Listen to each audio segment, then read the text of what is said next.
Imagine if your cat could fit into a bottle. Sound crazy? But what if I told you it's actually possible? You might be thinking, how on earth can a cat, a solid object, fit into a tiny bottle? It just doesn't make sense, right? But what if I told you there's a scientific explanation behind this, and it's not as ridiculous as it sounds?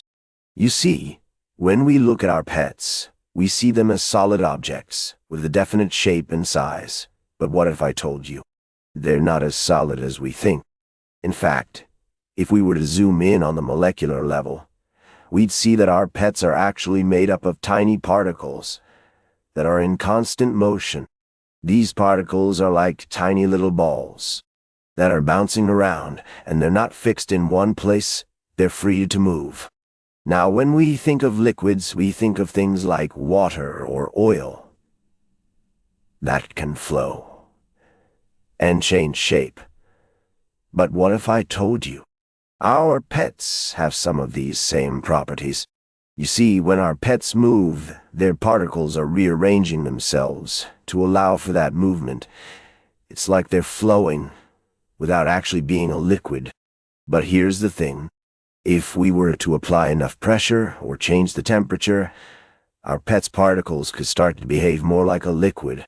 For example, if you've ever seen a cat squeeze itself into a tiny box, it's because its particles are able to rearrange themselves to fit into that small space. It's like they're temporarily changing their shape to fit into that box, and that's kind of like what a liquid would do. Now, I know what you're thinking. This all sounds a bit far-fetched, but trust me, it's based on real science. You see, in physics, there's something called non-Newtonian fluids, which are liquids that behave like solids under certain conditions. And our pets are kind of like these non-Newtonian fluids. They can behave like solids when we're looking at them, but on a molecular level, they're actually more like liquids. So, what does this mean? Does it mean our pets are actually liquids? Well, not exactly. But it does mean they have some liquid-like properties. And if we were to take this idea to the extreme, we could imagine a world where our pets are able to flow and change shape like a liquid. It's a pretty wild idea, but it's not entirely impossible, and it's definitely an interesting way to think about our pets. You see, when we think of our pets as solid objects, we think of them as being fixed and unchangeable.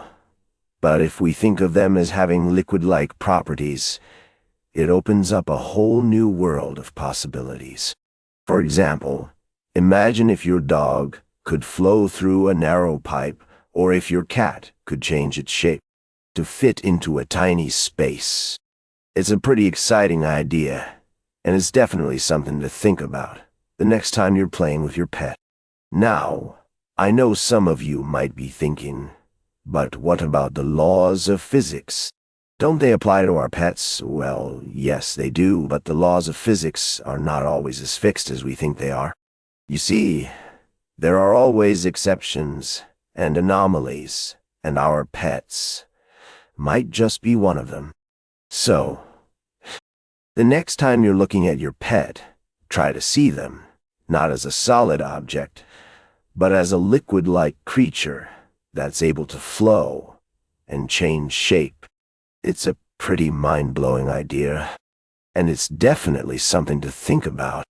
And if you're interested in learning more about the science behind this idea, be sure to check out our next video where we'll be exploring the fascinating world of non-Newtonian fluids and how they relate to our pets.